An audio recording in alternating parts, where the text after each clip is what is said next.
एडा वड्डा है गुरु गोबिंद सिंह। ते साडे अल्प बुद्धियां की कीता वो ना परां करो जी, ये ते गुरां दी बाणी नहीं। वैसे हुण मूर्ख नूं जे भाषा नहीं आउंदी, अरबी फारसी संस्कृत दा ज्ञान नहीं है, ਇਹਦੇ ਚ ਗੁਰੂ ਦਾ ਕੀ ਦੋਸ਼ ਹੈ? ਬੁੱਧੀ ਤੇ ਤੇਰੀ ਨਹੀਂ ਚੱਲਦੀ, ਅਰਥਬੋਧ ਤੈਨੂੰ ਹੈ ਨਹੀਂ ਹੈ, ਸਮਝ ਤੈਨੂੰ ਨਹੀਂ, ਦਸਮ ਬਾਣੀ ਦੀ ਸੰਗਤ ਨੂੰ ਗੁੰਮਰਾਹ ਕਰ ਦਿੰਦੇ ਨੇ। ਮੁਹੰਮਦ ਜੀ ਦੀ ਮਹਾਨਤਾ ਹੀ ਇੱਥੋਂ ਹੈ ਵੀ ਉਹਨੂੰ 100 ਨਾਮ ਆਉਂਦਾ ਸੀ ਖੁਦਾ ਦਾ, ਤੇ 1.25 ਲੱਖ ਪੈਗੰਬਰ ਚੋਂ ਸਿਰਮੌਰ ਗਿਣਿਆ ਗਿਆ। ਤੇ ਤੁਹਾਡੇ ਗੁਰੂ ਨੇ 1000 ਤੋਂ ਉੱਤੇ ਜਾਪ ਸਾਹਿਬ ਵਿੱਚ ਨਾਮ ਰੱਖੇ ਨੇ। ਉਹ ਕਿੱਡਾ ਵੱਡਾ ਰਹਿਬਰ ਹੋਵੇਗਾ, ਤੁਸੀਂ ਆਪ ਸਮਝ ਲਓ। ਫਿਰ ਇਕਲੌਤੇ ਕਵੀ ਹੋਏ ਨੇ ਜਿਹੜੇ ਇੱਕ ਛੰਦ ਦੇ ਵਿੱਚ, ਇੱਕ ਪੰਕਤੀ ਦੇ ਵਿੱਚ ਕਈ ਲੈਂਗੁਏਜਸ ਨੂੰ ਇਕੱਠਿਆਂ ਕਰ ਰਹੇ ਨੇ। ਤੁਸੀਂ ਪਹਿਲਾ ਛੰਦ ਉਹਨਾਂ ਦਾ ਪੜ੍ਹੋਗੇ ਨਾ, ਜਦੋਂ ਉਹਨਾਂ ਦੀ ਬਾਣੀ 'ਚ ਇੱਥੇ ਆਓਗੇ ਤੁਸੀਂ, ਭੁਜੰਗ ਪ੍ਰਿਆਤ ਛੰਦ, ਨਮਸਤਵੰ ਅਕਾਲੇ, ਨਮਸਤਵੰ ਕਿਰਪਾਲੇ। ਜਿੱਥੇ ਜਿੱਥੇ ਵੀ ਨਮਸਤਵੰ ਵਾਲਾ ਛੰਦ ਆ ਰਿਹਾ ਹੈ, ਨਮਸਤਵੰ ਲਫ਼ਜ਼ ਸੰਸਕ੍ਰਿਤ ਦਾ ਹੈ, ਤੈਨੂੰ ਨਮਸਕਾਰ ਹੈ। ਅਕਾਲ ਲਫ਼ਜ਼ ਸੰਸਕ੍ਰਿਤ ਦਾ ਹੈ, ਕਿਰਪਾਲ ਲਫ਼ਜ਼ ਸੰਸਕ੍ਰਿਤ ਦਾ ਹੈ। ਸੰਸਕ੍ਰਿਤ ਵਿੱਚ ਲਿਖ ਰਹੇ ਨੇ। ਅੱਗੇ ਛੰਦ ਸ਼ੁਰੂ ਹੁੰਦਾ ਹੈ, ਭਗਵਤੀ ਛੰਦ ਤਵਾ ਪ੍ਰਸਾਦ। ਵੇਖੋ ਕੈਸੀ ਨਿਮਰਤਾ ਹੈ ਗੁਰੂ ਵਿੱਚ। ਅਕਾਲ ਪੁਰਖ ਨੂੰ ਕਹਿੰਦੇ ਤੇਰੇ ਪ੍ਰਸਾਦ ਸਦਕਾ, ਤੇਰੀ ਕਿਰਪਾ ਨਾਲ ਲਿਖਣ ਲੱਗਾ ਮੈਂ। ਇਹ ਨਿਰਮਾਣਤਾ ਹੈ ਉਹਨਾਂ ਦੀ। ਇਹ ਜ਼ਾਹਿਰ ਜ਼ਹੂਰ ਹੈ ਕਿ ਹਾਜ਼ਰ ਹਜ਼ੂਰ ਹੈ। ਜ਼ਾਹਰਾ ਲਫ਼ਜ਼ ਅਰਬੀ ਦਾ ਹੈ। ਜ਼ਾਹਰਾ ਤੋਂ ਭਾਵ ਹੈ ਪ੍ਰਗਟ, ਪ੍ਰਚੰਡ। ਅੱਗੇ ਇੱਕ ਲਫ਼ਜ਼ ਹੈ ਜ਼ਹੂਰ, ਇਹ ਵੀ ਅਰਬੀ ਦਾ ਹੈ, ਪ੍ਰਕਾਸ਼ ਨੂੰ ਕਹਿੰਦੇ ਨੇ, ਚਮਤਕਾਰ। ਇੱਥੇ ਅਰਬੀ ਵਰਤੀ। ਅੱਗੇ ਆਓ ਤੁਸੀਂ, ਕਿ ਰੋਜ਼ੀ ਦੇਹੰਦ ਹੈ, ਕਿ ਰਾਜ਼ਕ ਰਹਿੰਦ ਹੈ। ਇੱਥੇ ਰੋਜ਼ੀ ਲਫ਼ਜ਼ ਫਾਰਸੀ ਦਾ ਆ ਗਿਆ। ਇੱਕੋ ਛੰਦ ਹੈ, ਸੰਸਕ੍ਰਿਤ ਵੀ ਆ ਜਾਂਦੀ ਹੈ, ਅਰਬੀ ਵੀ ਆ ਜਾਂਦੀ ਹੈ, ਤੇ ਇੱਥੇ ਫਾਰਸੀ ਪਰਸ਼ੀਅਨ ਵੀ ਆ ਗਈ। ਰੋਜ਼ੀ ਤੋਂ ਬਾਅਦ ਇੱਕ ਲਫ਼ਜ਼ ਆਉਂਦਾ ਹੈ ਰਾਜ਼ਕ। ਰਾਜ਼ਕ ਲਫ਼ਜ਼ ਸੰਸਕ੍ਰਿਤ ਵਿੱਚ ਵੀ ਆਉਂਦਾ ਹੈ, ਚਮਕਣ ਵਾਲੇ ਨੂੰ ਕਹਿੰਦੇ ਨੇ, ਜਿਹਦਾ ਮਰਾਤਬਾ ਵੱਡਾ ਰਾਜੇ ਨੂੰ। ਹੁਣ ਰਿਜ਼ਕ ਤੇ ਤਕੜਾ ਬੰਦਾ ਹੀ ਦੇ ਸਕਦਾ ਨਾ, ਤੇ ਰੱਬ ਨੂੰ ਵੱਡਾ ਰਾਜਾ ਕਿਹੜਾ ਹੈ? ਰੋਟੀ ਦੇਣ ਵਾਲਾ ਉਹੀ ਹੈ। ਇਹੀ ਰਾਜ਼ਕ ਲਫ਼ਜ਼ ਅਰਬੀ ਵਿੱਚ ਵੀ ਆਉਂਦਾ ਹੈ, ਰਿਜ਼ਕ ਦੇਣ ਵਾਲਾ। ਸੰਸਕ੍ਰਿਤ, ਅਰਬੀ, ਫਾਰਸੀ, ਬ੍ਰਿਜ ਭਾਸ਼ਾ, ਪੰਜਾਬੀ, ਗੁਰਮੁਖੀ ਸਭ ਕੁਝ ਇੱਕੇ ਰਚਨਾ ਵਿੱਚ ਲੈ ਜਾਂਦਾ, ਹਿੰਦੀ ਆਦਿਕ। ਹੁਣ ਤੂੰ ਕਿੱਡਾ ਵੀ ਵੱਡਾ ਕਵੀ ਹੋਵੇਂ, ਤੇਰੀ ਪਕੜ ਇੱਕ ਭਾਸ਼ਾ ਤੇ ਹੋ ਸਕਦੀ ਹੈ। ਜਾਂ ਤੂੰ ਪੰਜਾਬੀ ਦਾ ਕਵੀ ਹੋ ਸਕਦਾ, ਜਾਂ ਤੂੰ ਇੰਗਲਿਸ਼ ਦਾ ਹੋ ਸਕਦਾ ਹੈ ਵਿਦਵਾਨ, ਜਾਂ ਤੂੰ ਅਰਬੀ ਦਾ ਹੋ ਸਕਦਾ ਹੈ, ਫਿਰਦੌਸ ਵਾਂਗੂ ਅਰਬੀ ਫਾਰਸੀ ਦਾ ਹੋ ਸਕਦਾ ਹੈ। ਸਾਰੀਆਂ ਭਾਸ਼ਾਵਾਂ ਵਿੱਚ ਕਲਮ ਚੱਲਣੀ ਇਹ ਗੁਰੂ ਗੋਬਿੰਦ ਸਿੰਘ ਕਰ ਸਕੇ ਨੇ। ਅੱਗੇ ਲਫ਼ਜ਼ ਹੈ ਰਹਿੰਦ। ਜਿਹੜਾ ਰਹਿੰਦ ਲਫ਼ਜ਼ ਹੈ ਨਾ, ਇਹ ਵੀ ਫਾਰਸੀ ਦਾ ਹੈ। ਸੋ ਅਰਬੀ, ਫਾਰਸੀ, ਪਤਾ ਨਹੀਂ ਕਿੰਨੀਆਂ ਕੁ ਭਾਸ਼ਾ ਗੁਰੂ ਗੋਬਿੰਦ ਸਿੰਘ ਪਾਤਸ਼ਾਹ ਨੇ ਉਚਾਰੀਆਂ ਨੇ। ਇੱਕ ਹੋਰ ਤਰਕ ਕੀਤਾ ਜਾਂਦਾ ਉਹਦੀ ਕਲਮ ਤੇ। ਲਤੀਫ ਤੇ ਮੰਨਦਾ ਹੈ ਵੀ ਗੁਰੂ ਗੋਬਿੰਦ ਸਿੰਘ ਵਰਗੀ ਕਿਸੇ ਦੀ ਕਲਮ ਨਹੀਂ। ਸਾਡੇ ਵੇਖਣ ਨੂੰ ਸਾਡੇ ਜਾਪਦੇ ਨੇ, ਉਹ ਭਾਈ ਜਾਪਦੇ ਨੇ, ਦਸਤਾਰਾਂ ਬੰਨੀਆਂ ਨੇ, ਸਿੱਖ ਜਾਪਦੇ ਨੇ, ਉਹਨਾਂ ਨੂੰ ਨਹੀਂ ਲੱਗਦੀ ਗੁਰੂ ਦੀ ਕਲਮ। ਇਸ ਗੱਲ ਨੂੰ ਸਮਝਿਓ। ਉਹ ਕਹਿੰਦੇ ਸ਼ਿਵ ਪੁਰਾਣ ਤੋਂ ਨਕਲ ਮਾਰੀ ਹੈ ਜੀ ਰਚਨਾ ਦੀ, ਜਾਪ ਸਾਹਿਬ ਦੀ। ਅੱਛਾ, ਇੱਕ ਨਾ ਸ਼ਿਵ ਪੁਰਾਣ ਦੇ ਵਿੱਚ ਸਹੰਸਰ ਨਾਮਕ ਰਚਨਾ ਹੈ, ਜਿੱਥੇ ਸ਼ਿਵ ਜੀ ਦੇ 1000 ਨਾਮ ਲਿਖੇ ਨੇ ਹਿੰਦੂ ਵਿਦਵਾਨਾਂ ਨੇ। ਉਹ ਜਿਹੜਾ 1000 ਨਾਮ ਹੈ ਨਾ, ਉਹਦੇ ਚ ਇੱਕ ਲਫ਼ਜ਼ ਆਉਂਦਾ ਕਾਲ ਕਾਲੇ, ਤੇ ਜਾਪ ਸਾਹਿਬ ਚ ਆਉਂਦਾ ਨਮੋ ਕਾਲ ਕਾਲੇ। ਉਹ ਇਸ ਸ਼ਬਦ ਤੋਂ ਕਹਿ ਦਿੰਦੇ ਵੀ ਇਹਦੇ ਸ਼ਿਵ ਪੁਰਾਣ ਚੋਂ ਲਈ ਗਈ ਰਚਨਾ ਹੈ। ਅੱਛਾ, ਜੇ ਏਦਾਂ ਇੱਕ ਅੱਖਰ ਨੂੰ ਫੜ ਕੇ ਆਖਣਾ ਵੀ ਸ਼ਿਵ ਪੁਰਾਣ ਦੀ ਰਚਨਾ ਹੈ, ਤੇ ਫਿਰ ਮੈਂ ਸ਼ਿਵ ਪੁਰਾਣ ਚੋਂ ਕਿੰਨੇ ਅੱਖਰ ਨੇ ਉਹ ਗੁਰੂ ਗ੍ਰੰਥ ਸਾਹਿਬ ਵਿੱਚੋਂ ਕੱਢ ਕੇ ਵਿਖਾ ਦਿੰਦਾ ਤੁਹਾਨੂੰ। ਫਿਰ ਆਖੋਗੇ ਗੁਰੂ ਗ੍ਰੰਥ ਸਾਹਿਬ ਵੀ ਉਹਨਾਂ ਦਾ ਨਹੀਂ, ਗੁਰਾਂ ਦਾ ਨਹੀਂ ਹੈ। ਓਅੰਕਾਰ, ਸ਼ਿਵ, ਸ਼ੰਭੂ, ਜਗਦੀਸ਼, ਬ੍ਰਹਮਾ, ਸਚਦਾਨੰਦ, ਇਹ ਸਾਰੇ ਸ਼ਿਵ ਪੁਰਾਣ ਵਿੱਚ ਆਏ ਨੇ ਅੱਖਰ। ਇਹ ਸਾਰੇ ਗੁਰੂ ਗ੍ਰੰਥ ਸਾਹਿਬ ਵਿੱਚ ਆਉਂਦੇ ਨੇ ਅੱਖਰ। ਤੁਸੀਂ ਰੋਜ਼ ਤੇ ਪੜ੍ਹਦੇ ਹੋ, ਓਅੰਕਾਰ ਸਭ ਸ੍ਰਿਸ਼ਟ ਉਪਾਈ। ਇਹ ਗੁਰੂ ਗ੍ਰੰਥ ਸਾਹਿਬ ਵਿੱਚ ਹੀ ਓਂਕਾਰ ਆ ਰਿਹਾ, ਸ਼ਿਵ ਪੁਰਾਣ ਵਿੱਚ ਵੀ ਆਉਂਦਾ ਹੈ। ਅਨ ਦਿਨ ਨਾਚੈ ਸਖਤ ਨਿਵਾਰੈ, ਸਿਵ ਘਰ ਨੀਂਦ ਨਾ ਹੋਈ। ਹੁਣ ਦੇਹ ਸਿਵਾਬਰ ਮੋਹੇ ਆ ਗਿਆ ਤੇ ਸਾਨੂੰ ਮੁਸ਼ਕਲ ਖੜੀ ਹੋ ਗਈ। ਇਹੀ ਸਿਵ ਲਫ਼ਜ਼ ਗੁਰੂ ਗ੍ਰੰਥ ਸਾਹਿਬ ਵਿੱਚ ਆ ਗਿਆ, ਹੁਣ ਕਿੱਥੇ ਭੱਜਣਾ ਆ। ਸੋ ਇਹ ਨਾ ਸਮਝਿਆ ਕਰੋ ਵੀ ਇਹ ਸਨਾਤਨ ਮਤੀਆਂ ਦੇ ਗ੍ਰੰਥ ਵਿੱਚ ਲਫ਼ਜ਼ ਆਇਆ ਹੈ, ਹੋਰ ਗ੍ਰੰਥ ਵਿੱਚ ਆ ਗਿਆ ਤੇ ਇਹ ਉਸ ਗ੍ਰੰਥ ਦਾ ਉਲੱਥਾ ਬਣ ਗਏ ਗ੍ਰੰਥ। ਏਦਾਂ ਨਹੀਂ ਹੁੰਦਾ। ਹਿੰਦੂ ਵੀਰਾਂ ਦਾ ਰਾਮ ਕੌਣ ਹੈ? ਰਾਮਚੰਦਰ ਜੀ। ਉਹ ਬਾਣੀ ਵਿੱਚ ਆਉਂਦਾ ਨਾ, ਰਾਮ ਗਇਓ ਰਾਵਣ ਗਇਓ ਜਾਕੋ ਬਹੁ ਪਰਿਵਾਰ। ਇਹ ਹਿੰਦੂ ਵੀਰਾਂ ਦੇ ਰਾਮਚੰਦਰ ਬਾਰੇ ਆਇਆ ਹੈ। ਸਿੱਖਾਂ ਦਾ ਰਾਮ ਕੌਣ ਹੈ? ਰਮਤ ਰਾਮ ਸਭ ਰਹਿਓ ਸਮਾਏ। ਜੋ ਰਮਿਆ ਹੈ ਸਾਹ ਬਣ ਕੇ, ਜੋ ਆਉਂਦਾ ਜਾਂਦਾ ਨਹੀਂ ਹੈ। ਸ਼੍ਰੀ ਰਾਮਚੰਦਰ ਜੀ ਮਹਾਪੁਰਸ਼ ਨੇ, ਕੋਈ ਦੋ ਰਹਿ ਨਹੀਂ, ਪਰ ਜਾਣਾ ਪੈ ਗਿਆ ਦੁਨੀਆ ਤੋਂ। ਉਮਰ ਭੋਗ ਕੇ ਰਾਮ ਗਇਓ ਰਾਵਣ ਗਇਓ, ਜਾਣਾ ਪੈ ਗਿਆ। ਸਾਡਾ ਜਿਹੜਾ ਰਾਮ ਹੈ ਉਹ ਜਾਂਦਾ ਆਉਂਦਾ ਨਹੀਂ ਹੈ, ਉਹ ਹਰ ਜ਼ਰੇ 'ਚ ਸਮਾਇਆ ਹੈ। ਰਮੇ ਨੂੰ ਰਾਮ ਕਹਿੰਦੇ ਨੇ, ਸਾਹਾਂ ਨੂੰ ਅਕਾਲ ਪੁਰਖ। ਸੋ ਇਹ ਫਰਕ ਹੁੰਦਾ ਹੈ। ਹਿੰਦੂ ਵੀਰਾਂ ਦਾ ਸਿਵ ਸ਼ਿਵ ਜੀ ਹੋਵੇਗਾ। ਕਲਗੀਧਰ ਕਹਿੰਦੇ ਮੇਰਾ ਸਿਵ ਅਕਾਲ ਪੁਰਖ ਹੈ, ਆਦ ਅੰਤ ਇੱਕ ਹੈ, ਅਵਤਾਰਾ ਸੋਈ ਗੁਰੂ ਸਮਝੋ। ਉਹ ਮਰਦਾ ਨਹੀਂ ਹੈ, ਉਹਦਾ ਆਦ ਅੰਤ ਕੋਈ ਨਹੀਂ ਹੈ।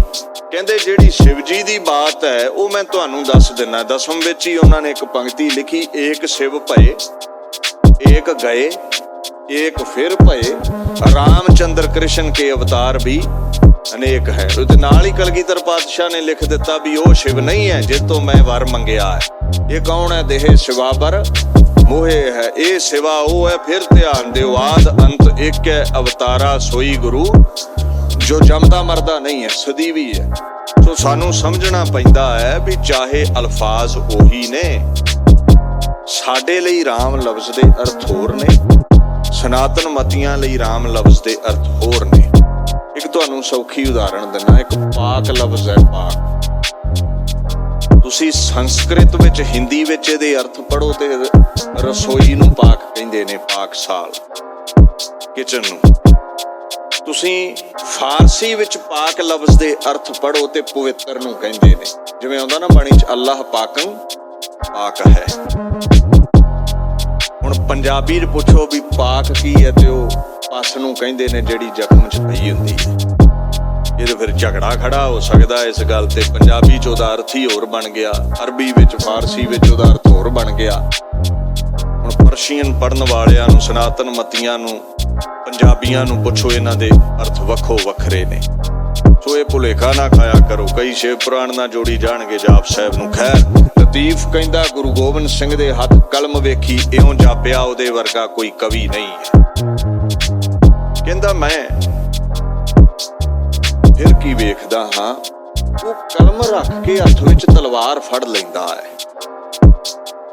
ਜਿਹੜੇ ਕਵੀ ਹੁੰਦੇ ਨਾ, ਉਹ ਲੜਾਈ ਝਗੜੇ ਤੋਂ ਬੜਾ ਦੂਰ ਰਹਿੰਦੇ ਨੇ, ਇਕਾਂਤ ਜਿਹਾ ਚਾਹੁੰਦੇ ਹੁੰਦੇ ਨੇ, ਜਿੱਥੇ ਬਹਿ ਕੇ ਉਹ ਦਿਲ ਦੇ ਵਰਕੇ ਫੋਲਣ, ਕੋਈ ਵੈਰਾਗ ਦੀਆਂ ਗੱਲਾਂ ਪ੍ਰਗਟ ਕਰਨ।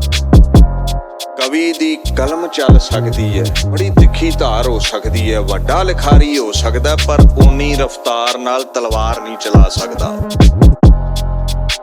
ਕਵੀਆਂ ਨੂੰ ਲੜਾਈ ਝਗੜੇ ਨਹੀਂ ਬਹੁਤੇ ਚੰਗੇ ਲੱਗਦੇ। ਤੁਸੀਂ ਦੱਸਿਓ ਜੇ ਕੋਈ ਹੋਰ ਕਵੀ ਮੈਦਾਨੇ ਜੰਗ 'ਚ ਲੜਿਆ ਹੋਵੇ ਕਲਗੀਧਰ ਤੋਂ ਬਿਨਾਂ, ਤੁਹਾਨੂੰ ਛੇਤੀ ਲੱਭਣਾ ਹੀ ਕੋਈ ਨਹੀਂ ਹੈ।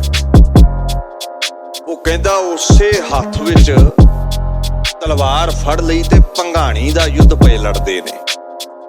ਪਾਈ ਧਾਰ ਦੇ ਰਾਜਿਆਂ ਨੂੰ, ਮੁਗਲਾਂ ਨੂੰ ਮਿੱਟੀ ਵਿੱਚ ਮਿਲਾ ਰਹੇ ਨੇ। ਮੇਰੇ ਖਿਆਲ ਵਿੱਚ ਇਉਂ ਜਾਪਿਆ ਇਹ ਕਵੀ ਨਹੀਂ, ਇਹ ਕੋਈ ਸੂਰਬੀਰ ਹੈ, ਇਹ ਕੋਈ ਸੂਰਮਾ ਹੈ।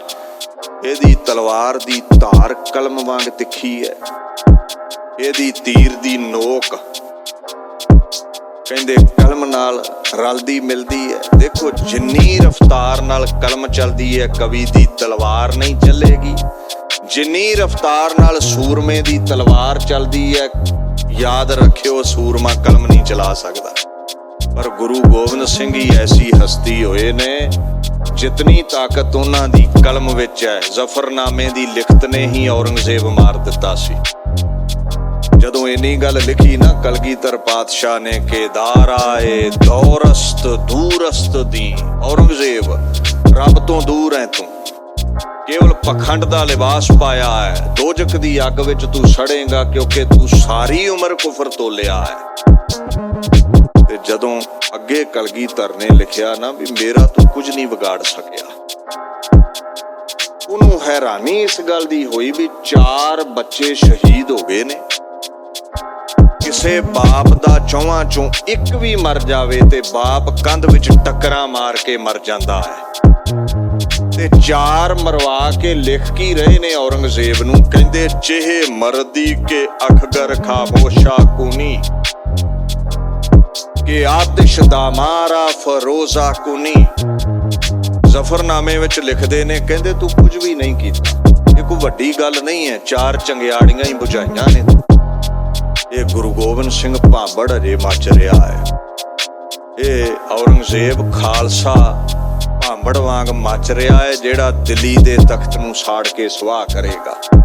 ਮੈਨੂੰ ਲਿਆ ਕੇ ਦਿਓ ਕੋਈ ਮਹਾਪੁਰਸ਼, ਕੋਈ ਰਹਿਬਰ, ਕੋਈ ਅਵਤਾਰ, ਕੋਈ ਸੂਰਮਾ ਦੁਨੀਆ ਨੇ ਜੰਮਿਆ ਹੋਵੇ, ਜਿਹਦੇ ਲਾਲ ਅੱਖਾਂ ਸਾਵੇਂ ਮੋਏ ਹੋਣ, ਮਰ ਗਏ ਹੋਣ, ਜਿਹਦੇ ਘਰ ਦੇ ਸਾਰੇ ਚਿਰਾਗ ਬੁਝ ਗਏ ਹੋਣ ਤੇ ਜਿੱਤ ਦੀ ਚਿੱਠੀ ਲਿਖੇ ਕਿਸੇ ਰਾਜੇ ਨੂੰ, ਬਾਦਸ਼ਾਹ ਨੂੰ, ਤੇ ਆਪਣੇ ਬੱਚਿਆਂ ਨੂੰ ਛੋਟੀਆਂ ਚੰਗਿਆੜੀਆਂ ਲਿਖ ਦਵੇ। ਏਡਾ ਹੌਸਲਾ ਕਿਹੜਾ ਕਰੇਗਾ?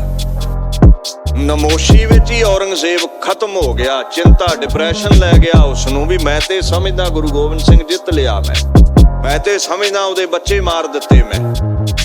ਤੇ ਇਹਦੇ ਤੇ ਰੰਚਕ ਮਾਤਰ ਵੀ ਅਸਰ ਨਹੀਂ ਹੈ, ਨਾ ਸੁੱਖ ਨਾ ਦੁੱਖ, ਇਹ ਤੇ ਖੁਦਾ ਦਾ ਰੂਪ ਹੈ ਕੋਈ। ਦੇਖੋ ਸੁੱਖ ਤੇ ਦੁੱਖ ਨੂੰ ਇੱਕ ਸਮਾਨ ਸਮਝਣ ਵਾਲਾ ਰੱਬ ਹੀ ਹੋਇਆ ਹੈ, ਬੰਦਾ ਨਹੀਂ। ਤੇ ਜੇ ਗੁਰੂ ਗੋਬਿੰਦ ਸਿੰਘ ਦਾ ਜੀਵਨ ਪੜ੍ਹੋਗੇ, ਜੈਸਾ ਚਿਹਰੇ ਤੇ ਆਨੰਦ ਬਾਬਾ ਅਜੀਤ ਸਿੰਘ ਦੇ ਜਨਮ ਵੇਲੇ ਆ, ਜਦੋਂ ਚਮਕੌਰ ਦੀ ਗੜੀ ਛਾਤੀ ਵਿੰਨੀ ਗਈ ਨਾ ਤੀਰਾਂ ਨਾਲ, ਪਤਾ ਕੀ ਕਿਹਾ ਸੀ? ਅਟਾਰੀ ਤੇ ਖਲੋਤੇ ਨੇ।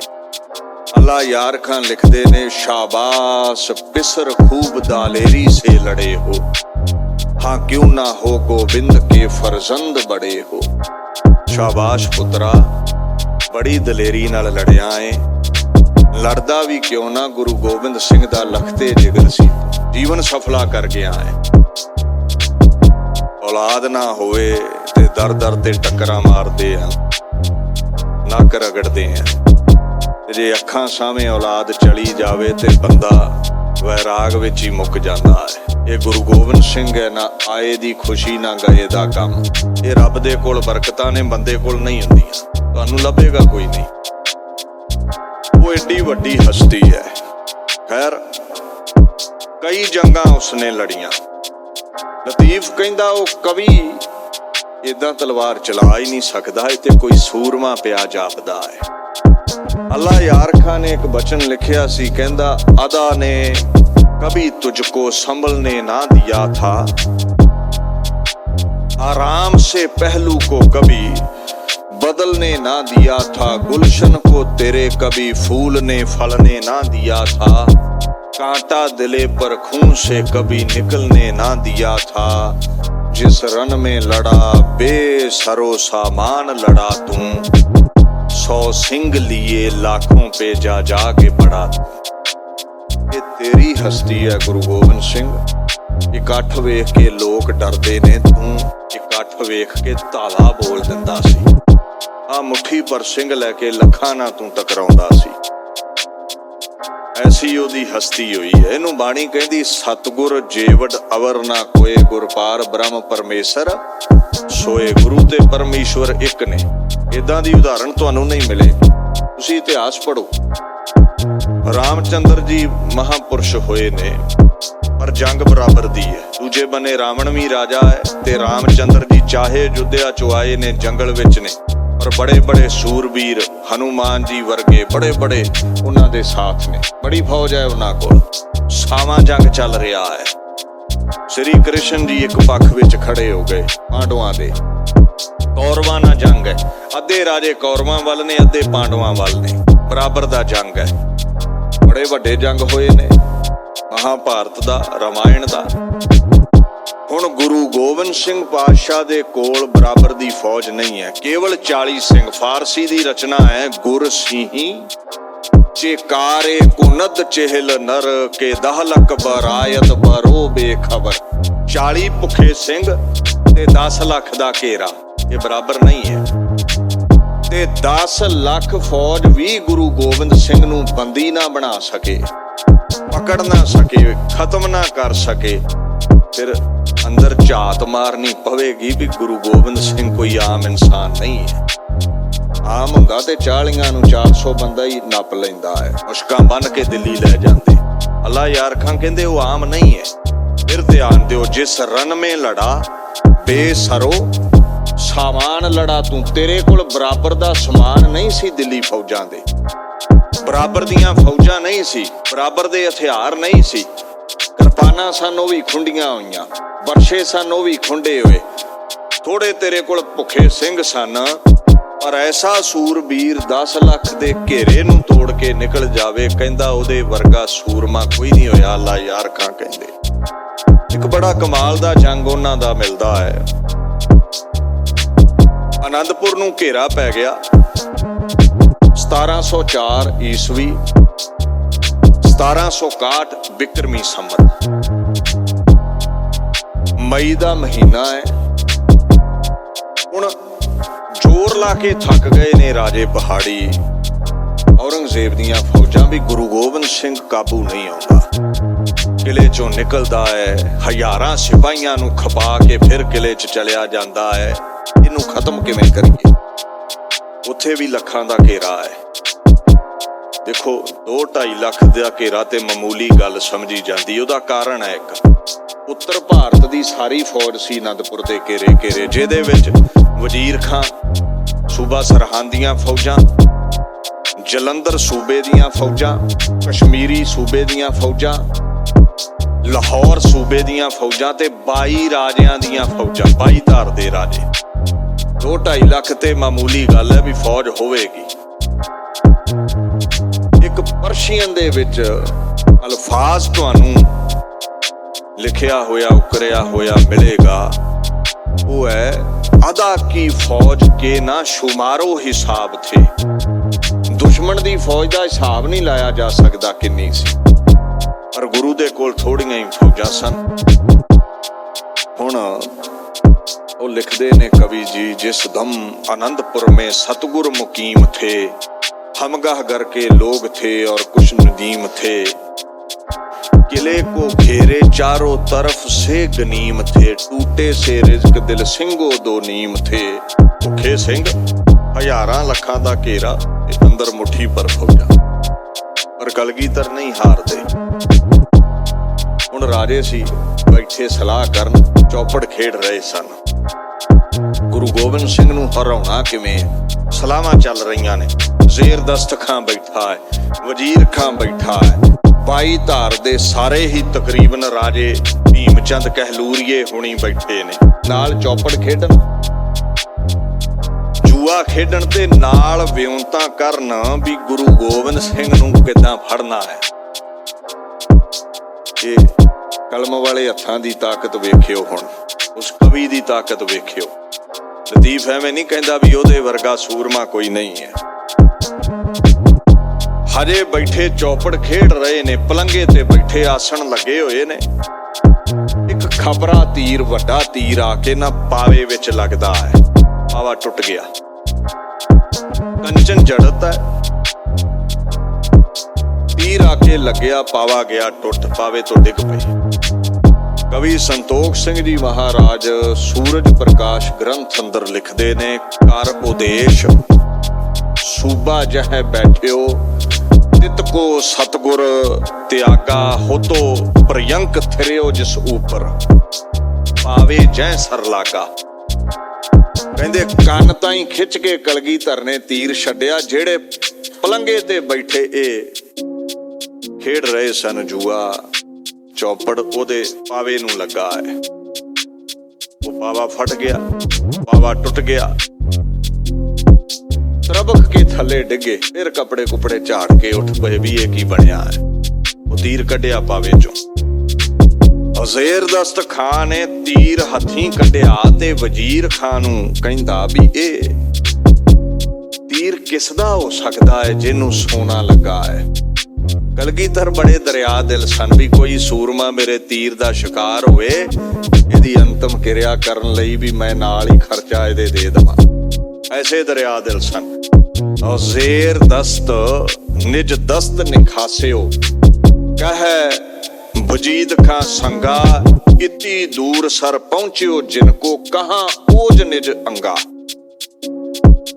कहंदा इन्नी दूरी ते, अगे दूरी बयान करेगा, इन्नी दूरी ते जिस इंसान दा तीर पहुंच सकदा है, ओदियां बाहां दी ताकत बयान किवें कोई कर सकदा है। कोस अढ़ाई, 2.5 को दी दूरी। ਹੁਣ ਮੈਂ ਤੇ ਇਹਨਾਂ ਡੂੰਘਾਈ 'ਚ ਨਹੀਂ ਗਿਆ ਵੀ 2.5 ਕੋ ਕਿੰਨਾ ਕੁ ਹੁੰਦਾ ਹੈ, ਪਰ ਇਹ ਹੈ ਵੀ 2.5 ਕਿਲੋਮੀਟਰ ਨੂੰ ਜ਼ਿਆਦਾ ਹੀ ਹੁੰਦਾ ਹੈ। ਇਹ ਹਿਸਾਬ ਤੁਸੀਂ ਲਾ ਲਓ। ਹੁਣ 2.5 ਕੋ ਜਿਹੜਾ ਹੈ, ਕਵੀ ਜੀ ਲਿਖਦੇ ਨੇ, ਕੋਸ 2.5 ਕਹੈ ਆਨੰਦਪੁਰ ਜਹ ਤੇ ਬੈਠ ਪ੍ਰਹਾਰਾ, ਨਰ ਤਨ ਕੋ ਕੁਛ ਇਹ ਬਲ ਨਾਹਨ, ਅਜ਼ਮਤ ਕੋ ਬਲ ਭਾਰਾ। ਕਹਿੰਦਾ ਦੁਨੀਆ ਦੇ ਉੱਤੇ ਕੋਈ ਸੂਰਮਾ ਨਹੀਂ ਪੈਦਾ ਹੋਇਆ ਜਿਹੜਾ 2.5 ਕੋਹ ਦੀ ਦੂਰੀ ਤੇ ਨਿਸ਼ਾਨਾ ਲਾਵੇ ਤੇ ਤੀਰ ਮਾਰ ਸਕੇ। ਹਵਾ 'ਚ ਹੀ ਛੱਡ ਦਿਓ, ਤੀਰ ਇੰਨੀ ਦੂਰ ਨਹੀਂ ਜਾਂਦਾ। ਇੱਥੋਂ ਛੱਡੋਗੇ ਵੱਡੀ ਗੱਲ ਹੈ ਵੀ ਗੇਟ ਲੰਘ ਜਾਵੇ ਦਰਬਾਰ ਸਾਹਿਬ ਦਾ। ਕਹਿੰਦਾ ਇੰਨੀ ਦੂਰ ਤੀਰ ਮਾਰਨਾ, ਕਹਿੰਦਾ ਇਹ ਕਰਾਮਾਤ ਵਿਖਾਈ ਹੈ। ਇਹ ਬੰਦੇ ਦੀ ਤਾਕਤ ਨਹੀਂ ਹੋ ਸਕਦੀ, ਬਾਹੂਬਲ ਨਹੀਂ ਹੋ ਸਕਦਾ। ਹਰੇ ਵਿਚਾਰਾਂ ਹੀ ਕਰ ਰਹੇ ਸੀ। ਰਤਨਾ ਨਾ ਜੜੇ ਤੋਂ ਬਾਗੜ ਵੇਖੀ ਨਾ, ਜਿਹੜੀ ਤੀਰ ਦੇ ਪਿੱਛੇ ਹੁੰਦੀ ਹੈ ਨਾ, ਉਹ ਖੰਭ ਜੇ ਹੁੰਦੇ ਨੇ, ਉਹ ਜ਼ਿਆਦਾ ਦੂਰ ਲੈ ਜਾਂਦੇ ਨੇ ਤੀਰ ਨੂੰ ਹਵਾ ਵਿੱਚ। ਬਾਗੜ ਦੇਖਦੇ ਨੇ, ਰਤਨਾ ਨਾਲ ਜੜਤ ਹੈ।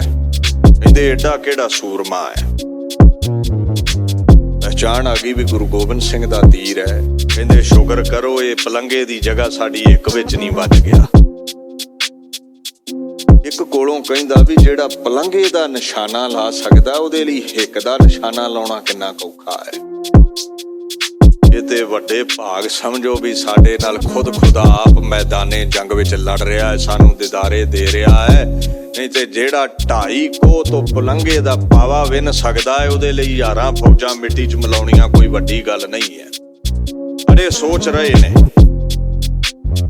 ਇੱਕ ਗੁਰੂ ਦੀ ਅਜ਼ਮਤ ਹੈ, ਬਿਨ ਬੋਲਿਆਂ ਸਭ ਕੁਛ ਜਾਣ। ਉਹ ਕਿਲੇ 'ਚ ਬੈਠੇ ਜਾਣ ਗਏ ਵੀ ਇਹ ਗੱਲਾਂ ਕੀ ਕਰਦੇ ਨੇ।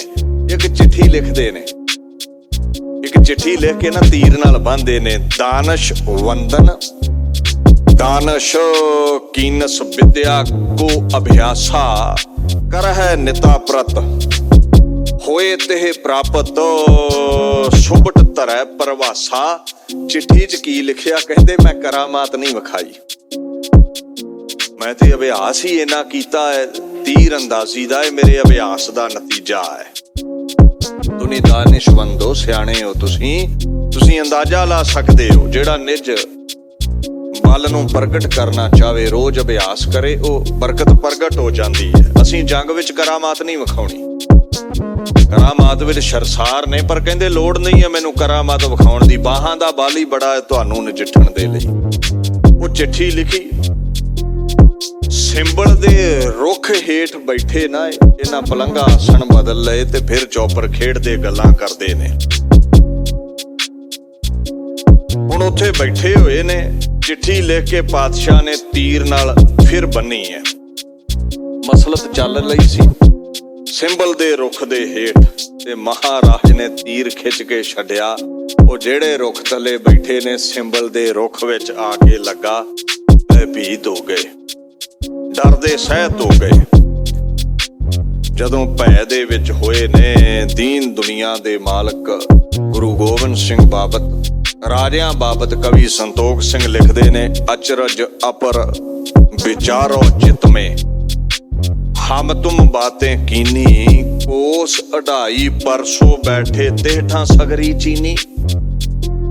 ਵੀ ਗੱਲਾਂ ਤੇ ਆਪਾਂ ਆਪਸ ਚ ਕੀਤੀਆਂ ਵੀ ਇਹ ਕਰਾਮਾਤ ਵਿਖਾਈ ਹੈ। ਆ ਚਿੱਠੀ 'ਚ ਲਿਖਿਆ ਹੈ ਜੋ ਕੁਝ ਆਪਾਂ ਕਰ ਰਹੇ ਆ ਇੱਥੇ ਬੈਠੇ ਬਚਨ ਬਲਾਸ।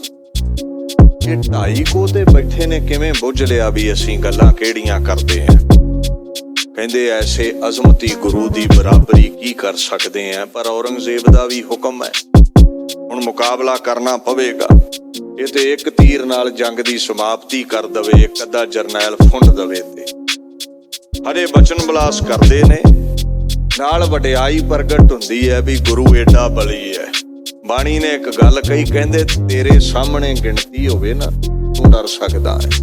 ਬੰਦਾ ਬੰਦੇ ਤੋਂ ਡਰਦਾ ਹੈ, ਪਰ ਗੁਰੂ ਦੇ ਅੱਗੇ ਗਿਣਤੀ ਨਹੀਂ ਚੱਲਦੀ। ਕਿਆ ਮਾਨੁਖ ਕਹੋ ਕਿਆ ਜ਼ੋਰ, ਬਾਣੀ ਦਾ ਫਰਮਾਨ ਹੈ, ਬੰਦੇ ਦਾ ਰੱਬ ਅੱਗੇ ਜ਼ੋਰ ਨਹੀਂ ਚੱਲਦਾ। ਸਤਿਗੁਰ ਹਰ ਪ੍ਰਭ ਬੁੱਝਿਆ ਗੁਰ ਜੀਵੜ ਅਵਰਨਾ, ਕੋਈ ਗੁਰੂ ਵਰਗਾ ਕੋਈ ਦੂਸਰਾ ਨਹੀਂ ਹੈ।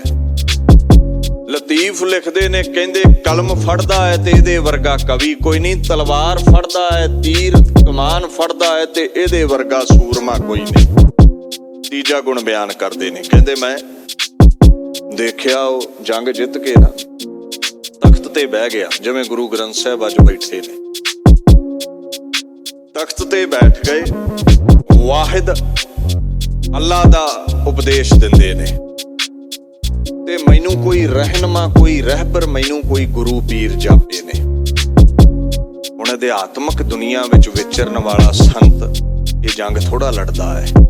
ਇਹ ਤੇ ਕਲਗੀਧਰ ਦੀ ਦੇਣ ਹੈ ਵੀ ਸੰਤ ਸਿਪਾਹੀ ਪੈਦਾ ਕਰ ਦਿੱਤੇ ਉਸਨੇ। ਬਾਬਾ ਜਰਨੈਲ ਸਿੰਘ ਵਰਗੇ, ਬਾਬਾ ਬੰਦਾ ਸਿੰਘ ਬਹਾਦਰ ਵਰਗੇ ਮਹਾਂਪੁਰਸ਼ ਪੈਦਾ ਕੀਤੇ, ਜੋ ਸੰਤ ਵੀ ਨੇ ਸਿਪਾਹੀ ਵੀ। ਪਹਿਲਾਂ ਕਿੱਥੇ ਸੀ? ਜਾਂ ਇੱਕ ਸੰਤ ਹੀ ਸੀ ਤੇ ਜਾਂ ਸੂਰਬੀਰ ਹੀ ਸੀ। ਹੁਣ ਕਵੀ ਜੀ ਲਤੀਫ ਸਾਹਿਬ ਇਹ ਗੱਲ ਕਹਿੰਦੇ ਨੇ, ਗੁਰੂ ਗੋਬਿੰਦ ਸਿੰਘ ਜਦੋਂ ਤਖਤ ਤੇ ਬਹਿੰਦੇ ਹੋ, ਉਪਦੇਸ਼ ਦਿੰਦੇ ਹੋ, ਕੋਈ ਰਹਿਨਮਾ ਪ੍ਰਤੀਕ ਹੁੰਦੇ ਹੋ, ਉਪਦੇਸ਼ਕ ਪ੍ਰਤੀਕ ਹੁੰਦੇ ਹੋ। ਬਾਣੀ ਚਾਹੁੰਦਾ ਨਾ, ਗੁਰ ਸਾਖੀ ਜੋਤ ਪ੍ਰਗਟ ਹੋਏ, ਗੁਰੂ ਦੀ ਸਿੱਖਿਆ ਨਾਲ ਪ੍ਰਮਾਤਮਾ ਪ੍ਰਗਟ ਹੁੰਦਾ। ਗੁਰੂ ਰਹਿਨਮਾ ਹੈ, ਕਿਰਪਾ ਕਰਨ ਵਾਲਾ ਹੈ। ਅੱਗੇ ਇੱਕ ਹੋਰ ਲਫ਼ਜ਼ ਹੈ, ਗੁਰ ਥੀਆ ਸਾਖੀ ਤਾਂ ਡਿਠਮ ਆਖੀ, ਫਿਰ ਜਿਹਾ ਅਵਰ ਨਾ ਦੀਸੈ। ਗੁਰੂ ਸਿੱਖਿਆ ਦਿੰਦਾ ਹੈ, ਪਰਮਾਤਮਾ ਫਿਰ ਪ੍ਰਗਟ ਹੁੰਦਾ ਹੈ, ਆਪਾਂ ਦੀਦਾਰੇ ਕਰਦੇ ਹਾਂ। ਕਹਿੰਦੇ ਫਿਰ ਮੈਂ ਵੇਖਿਆ ਦੀਵਾਨ ਸਜਿਆ ਸੀ, ਮਸਲਤ ਸਜੀ ਹੋਈ ਹੈ, ਬੈਠੇ ਨੇ ਗਰੀਬੜੇ ਨਾ ਸਾਹਮਣੇ ਆਉਂਦੇ ਨੇ ਝੋਲੀ ਅੱਡ ਕੇ। ਸੋਨੇ ਦਾ ਸਿੰਘਾਸਣ ਹੈ, ਦਿੱਲੀ ਦੇ ਤਖਤ ਨਾਲੋਂ ਉੱਚਾ ਤਖਤ ਹੈ ਕੇਸਗੜ੍ਹ ਦਾ, ਆਨੰਦਾਂ ਦੀ ਪੁਰੀ ਦਾ। ਗਲ ਵਿੱਚ ਮੋਤੀਆਂ ਦੇ ਹਾਰ ਨੇ, ਬੜੇ ਬੜੇ ਮਹਿੰਗੇ ਸ਼ਮਿਆਨੇ ਚਰਨਾਂ ਵਿੱਚ ਨੇ, ਬੜੇ ਬੜੇ ਸੁੰਦਰ ਗਲੀਚੇ ਚਰਨਾਂ ਵਿੱਚ ਨੇ। ਰਤਨ ਰਾਏ ਵਰਗੇ ਬੜਾ ਸਾਜੋ ਸਮਾਨ ਗੁਰਾਂ ਦੇ ਚਰਨਾਂ ਵਿੱਚ ਅਰਪਿਤ ਕਰਦੇ ਸਨ, ਕਿਉਂਕਿ ਗੁਰੂ ਹੀ ਦੇਣ ਵਾਲਾ ਹੈ। ਜੇ 10ਵਾਂ ਹਿੱਸਾ ਦਸਵੰਧ ਦੇ ਵੀ ਦਿੱਤਾ ਗੁਰੂ ਦੇ ਦਰ ਤੇ, ਜੋ ਵੀ ਸੰਗਤ ਨਹੀਂ ਭੋਗਣਾ ਹੈ, ਲੰਗਰ ਛਕ ਲਿਆ, ਚਾਨਣੀਆਂ ਲਾ ਕੇ ਸਮਾਗਮ ਕਰ ਲਏ। ਖੈਰ ਕਹਿੰਦਾ ਜਿਹੜਾ ਗਰੀਬੜਾ ਆ ਕੇ ਝੋਲੀ ਅੱਡਦਾ ਹੈ, ਝੋਲੀ ਭਰ ਦਿੰਦੇ ਨੇ, ਬਰਕਤਾਂ ਬਖਸ਼ ਦਿੰਦੇ ਨੇ, ਝੋਲੀਆਂ ਭਰ ਦਿੰਦੇ ਨੇ। ਕਹਿੰਦਾ ਮੈਂ ਹੈਰਾਨ ਸੀ, ਕਦੇ ਕਲਮ ਫੜੇ ਤੇ ਕਵੀ ਜਾਪੇ, ਤਲਵਾਰ ਫੜੇ ਤੇ ਸੂਰਬੀਰ ਜਾਪੇ। ਕਲਮ ਫੜੇ ਤੇ ਤੇਰੇ ਵਰਗਾ ਕਵੀ ਕੋਈ ਨਾ, ਤਲਵਾਰ ਫੜੇ ਤੇ ਤੇਰੇ ਵਰਗਾ ਸੂਰਮਾ ਕੋਈ ਨਾ। ਜੇ ਤੂੰ ਵਾਹਿਦ ਅੱਲਾ ਦਾ ਉਪਦੇਸ਼ ਕਰੇ ਤੇ ਤੇਰੇ ਵਰਗਾ ਰਹਿਬਰ ਕੋਈ ਨਾ। ਜੇ ਤਖਤ ਤੇ ਬਹਿ ਕੇ ਦਾਨ ਕਰੇ, ਦੁਨੀਆ ਦੇ ਹਰ ਬਾਦਸ਼ਾਹ ਦੇ ਦਰ ਤੋਂ ਕੋਈ ਨਾ ਕੋਈ ਖਾਲੀ ਜਾ ਸਕਦਾ ਹੈ, ਪਰ ਤੇਰੇ ਲੰਗਰਾਂ ਚੋਂ ਕੋਈ ਖਾਲੀ ਨਹੀਂ ਜਾਂਦਾ। ਮੈਨੂੰ ਤੂੰ ਬਾਦਸ਼ਾਹ ਜਾਪਦਾ ਹੈ। ਇੱਥੇ ਹੀ ਕਹਿੰਦੇ ਬਸ ਨਹੀਂ, ਕਹਿੰਦੇ ਮੈਂ ਵੇਖਦਾ ਹਾਂ ਉਹਦਾ ਸੁਭਾਅ ਬੜਾ ਦਇਆਵਾਨ ਹੈ, ਝੋਲੀਆਂ ਭਰਨ ਵਾਲਾ ਹੈ। ਬਾਣੀ ਚਾਹੁੰਦਾ ਹੈ ਨਾ, ਸਤਿਗੁਰ ਦਾਤਾ ਦਇਆਲ ਹੈ, ਜਿਸ ਨੂੰ ਦਇਆ ਸਦਾ ਹੋਏ। ਗੁਰੂ ਬੜਾ ਦਿਆਲੂ ਹੈ। ਸਤਿਗੁਰ ਦਾਤਾ ਸਭਨਾ ਵਥ ਕਾ, ਪੂਰੇ ਭਾਗ ਮਿਲਾਵਣਿਆ। ਤੁਸੀਂ ਕੀ ਲੈਣ ਆਉਂਦੇ ਹੋ ਗੁਰੂ ਘਰ? ਜੇ ਝੋਲੀਆਂ ਭਰਦਾ ਹੈ ਤੇ ਆਉਂਦੇ ਹੋ ਨਾ। ਗੁਰੂ ਝੋਲੀਆਂ ਭਰਨ ਵਾਲਾ ਹੈ। He is the merciful giver. ਉਹ ਝੋਲੀਆਂ ਭਰਨ ਵਾਲਾ ਹੈ, ਅਜ਼ਮਤਾਂ ਦੇਣ ਵਾਲਾ ਹੈ, ਬਰਕਤਾਂ ਦੇਣ ਵਾਲਾ ਹੈ। He is always compassionate. ਜਿਹੜਾ ਵੀ ਉਹਦੇ ਦਰ ਤੇ ਆਵੇਗਾ ਉਹ ਝੋਲੀਆਂ ਭਰਦਾ ਹੈ। ਉਹਦੀ ਬਰਕਤ ਐਸੀ ਹੈ, ਦਿਆਲੂ ਹੈ, ਦਇਆਵਾਨ ਹੈ, ਉਹ ਕਿਰਪਾ ਕਰਦਾ ਹੈ। ਹੁਣ ਕਹਿੰਦੇ ਉਹਦੇ ਦਰ ਤੋਂ ਕੋਈ ਖਾਲੀ ਨਹੀਂ ਜਾਂਦਾ। ਬੜੇ ਬੜੇ ਗਰੀਬੜੇ ਆਉਂਦੇ ਨੇ, ਝੋਲੀਆਂ ਭਰ ਕੇ ਲੈ ਜਾਂਦੇ ਨੇ। ਕਿੱਡਾ ਕਦਾਨੀ ਹੈ ਵੇਖੋ, ਖਾਲਸੇ ਲਈ, ਮਾਨਵਤਾ ਲਈ ਸਰਬੰਸ ਦਾਨ ਕਰ ਦਿੱਤਾ, ਸਾਹਿਬਜ਼ਾਦੇ ਦਾਨ ਕਰ ਦਿੱਤੇ, माता पिता दान कर देते। पहले पिता कटाया अब बेटे कटवाऊंगा, नानक का बाग खूनी जिगर से नहलाऊंगा, ऐसे ने पातशाह। कहंदे उधर ना विसाखी दा दिन सी, 1699 दी विसाखी। एक विसाख 1756 ਬਿਕਰਮੀ ਸੰਮਤ। ਕਹਿੰਦੇ ਜਿਹੜਾ ਝੋਲੀਆਂ ਭਰਨ ਵਾਲਾ ਹੈ, ਮੈਂ ਅਗਲੀ ਨਦਰ ਵੇਖਿਆ ਵੀਰ ਆਸਣ ਲਾ ਕੇ ਘੁਟਨਿਆਂ ਦੇ ਉੱਤੇ ਬੈਠ ਕੇ ਪੰਜਾਂ ਪਿਆਰਿਆਂ ਦੇ ਅੱਗੇ ਭਿਖਾਰੀ ਬਣ ਕੇ ਅੰਮ੍ਰਿਤ ਮੰਗ ਰਿਹਾ ਸੀ। ਤੇ ਕਹਿੰਦਾ ਮੈਨੂੰ ਕਹਿਣਾ ਪੈ ਗਿਆ ਵੀ ਇਹ ਤੇ ਉਹੀ ਗੁਰੂ ਗੋਬਿੰਦ ਸਿੰਘ ਹੈ ਜਿਹੜਾ ਤਖਤ ਤੇ ਬੈਠਾ ਬਾਦਸ਼ਾਹ ਹੈ, ਤੇ ਵੇਖੋ ਹੁਣ ਫਕੀਰ ਹੋਇਆ ਪਿਆ ਹੈ। ਕਹਿੰਦੇ ਤੇਰਾ ਕਿਹੜਾ ਰੂਪ ਬਿਆਨ ਕਰਾਂ, ਕਦੇ ਮੁਰਸ਼ਦ ਨੂੰ, ਕਦੇ ਆਗੂ ਨੂੰ ਸੇਵਕਾਂ ਦੇ ਸਾਹਮਣੇ ਨੀਵੇਂ ਹੋਵੇ ਤੱਕਿਆ ਹੈ, ਕਦੇ ਨਹੀਂ ਤੱਕੋਗੇ ਤੁਸੀਂ।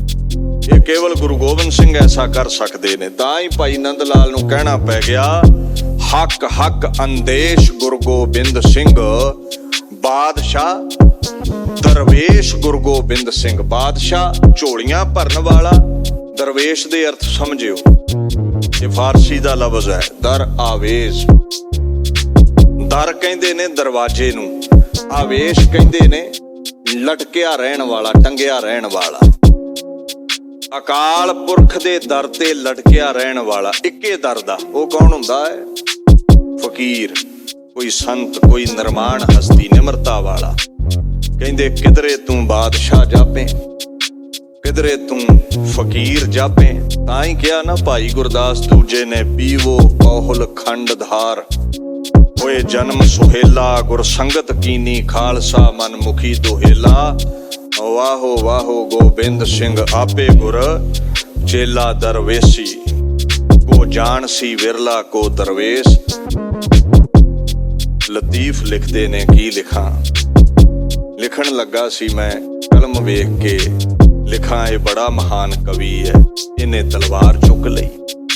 ਲਿਖਣ ਲੱਗਾ ਸੀ ਇਹ ਬੜਾ ਮਹਾਨ ਸੂਰਬੀਰ ਹੈ, ਉਹਨੇ ਸਮੇਂ 'ਚ ਸ਼ਾਂਤ ਚਿੱਤ ਬੈਠਾ ਤਖਤ ਦੇ ਉੱਤੇ ਰਹਿਨੁਮਾ ਬਣ ਕੇ ਉਪਦੇਸ਼ ਦੇ ਰਿਹਾ ਹੈ, ਗੁਰੂ ਜਾਪਿਆ ਮੈਨੂੰ। ਫਿਰ ਤਖਤ ਤੇ ਬੈਠਾ ਬਾਦਸ਼ਾਹ ਜਾਪਿਆ, ਲਿਖਣ ਲੱਗਾ ਇਹਦੇ ਬਾਬਤ ਤੇ ਵੱਡਾ ਬਾਦਸ਼ਾਹ ਹੈ, ਝੋਲੀਆਂ ਭਰਦਾ, ਇਹਦਾ ਕੋਈ ਸਾਨੀ ਨਹੀਂ। ਅਗਲੀ ਆਖੋ ਦੇ ਵੱਲ ਤੱਕਿਆ ਤੇ ਉਹ ਭਿਖਾਰੀ ਬਣ ਕੇ ਅੰਮ੍ਰਿਤ ਮੰਗ ਰਿਹਾ ਸੀ। ਗੁਣ ਬੜੇ ਨੇ, ਅੰਤ ਕੋਈ ਨਹੀਂ ਪਾ ਸਕਦਾ। ਅੱਲਾ ਯਾਰ ਖਾਂ ਨੇ ਕਿਹਾ ਸੀ, ਕਿਸ਼ शान का रुतबा तेरा अल्लाह ओ गनी है, मस्कीन गरीबों में दलेरों में जरी है, अंगद है अमरदास है, अर्जुन भी तू ही है, नानक से लेकर तेग बहादुर तू सभी है, तीरथ नहीं कोई रुए रोशन के बराबर, दर्शन तेरे 10 गुरुओं के दर्शन के बराबर। ऐ गुरु गोबिंद सिंह बहुत उपमा थोर कही, तेरी उपमा बड़ी है, केवल समुंदर चों एक बुलबुला ही बयान कर सकते हाँ, ਇਹਦੇ ਨਾਲੋਂ ਵੱਧ ਕੇ ਨਹੀਂ। ਗੁਰੂ ਗੋਬਿੰਦ ਸਿੰਘ ਦੀ ਬੜੀ ਬੁਲੰਦ ਹਸਤੀ ਹੈ, ਉਹਦੇ ਵਰਗਾ ਕੋਈ ਦੂਸਰਾ ਨਹੀਂ ਹੋ ਸਕਦਾ। ਭਾਈ ਨੰਦ ਲਾਲ ਨੇ ਇੱਕ ਬਚਨ ਕਿਹਾ ਹੈ ਗਜ਼ਲ ਵਿੱਚ, ਕਹਿੰਦੇ ਉਹਦੀ ਕੀਮਤ ਤੇ ਕਿਸੇ ਨੇ ਕੀ ਪਾਉਣੀ ਹੈ, ਉਹਦੇ ਕੇਸਾਂ ਦੀ ਕੀਮਤ ਨਹੀਂ ਕੋਈ ਪਾ ਸਕਦਾ। ਬੜਾ ਸੁੰਦਰ ਲਿਖਦੇ ਨੇ, ਕਹਿੰਦੇ ਇੱਕ ਦਿਨ ਕੇਸੀ ਇਸ਼ਨਾਨ ਕਰਕੇ ਨਾ ਪਾਤਸ਼ਾਹ ਸੂਰਜ ਚੜ੍ਹਿਆ ਤੇ ਬੈਠੇ ਨੇ ਸਾਹਮਣੇ, ਕੇਸ ਹਰੇ ਕਰ ਰਹੇ ਨੇ, ਸੁਕਾ ਰਹੇ ਨੇ, ਤੇ ਉੱਪਰ ਛੋਟੀ ਦਸਤਾਰ ਲਈ ਹੈ, ਜ਼ੁਲਫਾਂ ਉੱਡ ਕੇ ਮਸਤਕ ਤੇ ਆਈਆਂ। ਯੂਸਫ ਵਰਗਿਆਂ ਦੀ ਸੁੰਦਰਤਾ ਵੀ ਸ਼ਰਮਿੰਦੀ ਸੀ ਕਲਗੀਧਰ ਅੱਗੇ। ਤਾਂ ਹੀ ਤੇ ਉਸਨੇ ਕਿਹਾ ਹੈ, ਯਾਕੂਬ ਕੋ ਯੂਸਫ ਕੇ ਵਿਛੜਨੇ ਨੇ ਰੁਲਾਇਆ। ਉਹ ਕਹਿੰਦਾ ਹੈ ਹੋਏ ਨੇ ਯੂਸਫ, ਹੋਏ ਨੇ ਯੂਕਬ ਵਰਗੇ ਮਹਾਪੁਰਸ਼, ਪਰ ਗੁਰੂ ਗੋਬਿੰਦ ਵਰਗਾ ਨਹੀਂ ਕੋਈ। ਉਹ ਕੇਸ ਉੱਡ ਕੇ ਮਸਤਕ ਤੇ ਆਏ ਤੇ ਉਹਨੇ ਇੱਕ ਬਚਨ ਲਿਖਿਆ, ਕਹਿੰਦਾ ਦੀਨੋ ਦੁਨੀਆ ਦਰਕ ਮੰਦੇ, ਆ ਪੇਰੀ ਰੁਕ ਸਾਰੇ ਮਾਂ, ਹਰ ਦੋ ਆਲਮ ਕੀਮਤੇ ਯਕਤਾਰ ਮੂਏ ਯਾਰੇ ਮਾਂ। ਗੁਰੂ ਗੋਬਿੰਦ ਸਿੰਘ ਦਾ ਮੁੱਲ ਤੇ ਕੋਈ ਕੀ ਪਾ ਸਕਦਾ। ਜਿਹੜੀਆਂ ਦੋ ਜ਼ੁਲਫਾਂ ਉੱਡ ਕੇ ਮਸਤਕ ਤੇ ਆਈਆਂ ਨੇ ਨਾ, ਲੋਕ ਤੇ ਪਰਲੋਕ ਦੋਹਾਂ ਆਲਮਾਂ ਦੀ ਦੌਲਤ ਵੀ ਇਹਨਾਂ ਦੋ ਕੇਸਾਂ ਦਾ ਮੁੱਲ ਨਹੀਂ ਤਾਰ ਸਕਦੀ। ਸਤਿਗੁਰ ਕੀ ਮਹਿਮਾ ਸਤਿਗੁਰ ਜਾਣੈ, ਗੁਰੂ ਵਰਗਾ ਮਰਾਤਬਾ ਕਿਸੇ ਦਾ ਨਹੀਂ। ਉਹਦੀ ਅਸਲ ਵਡਿਆਈ ਕੀ ਹੈ, ਸਮੁੰਦਰ ਬਾਬਤ ਸਮੁੰਦਰ ਆਪ ਹੀ ਜਾਣਦਾ ਹੈ। ਉਹਦੀ ਵਡਿਆਈ ਕਰਦਿਆਂ ਬੇਅੰਤ ਤਰੁੱਟੀਆਂ ਰਹਿ ਜਾਂਦੀਆਂ ਨੇ। ਆਪ ਸੰਗਤ ਨੇ, ਗੁਰਾਂ ਨੇ ਖਿਮਾ ਕਰ ਦੇਣੀ। ਇੰਨੀ ਕੁ ਹਾਜ਼ਰੀ ਪ੍ਰਵਾਨ ਕਰੋ। ਸਰਬੱਤ ਸੰਗਤਾਂ ਦਾ ਧੰਨਵਾਦ। ਗੁਰੂ ਗ੍ਰੰਥ ਸਾਹਿਬ ਪਾਤਸ਼ਾਹ ਦਾ ਧੰਨਵਾਦ। ਖੰਡੇ ਦੀ ਪੌਲ ਛਕੋ ਜੀ, ਗੁਰੂ ਵਾਲੇ ਬਣੋ, ਜੀਵਨ ਸਫਲਾ ਕਰੋ। ਵਾਹਿਗੁਰੂ ਜੀ ਕਾ ਖਾਲਸਾ, ਵਾਹਿਗੁਰੂ।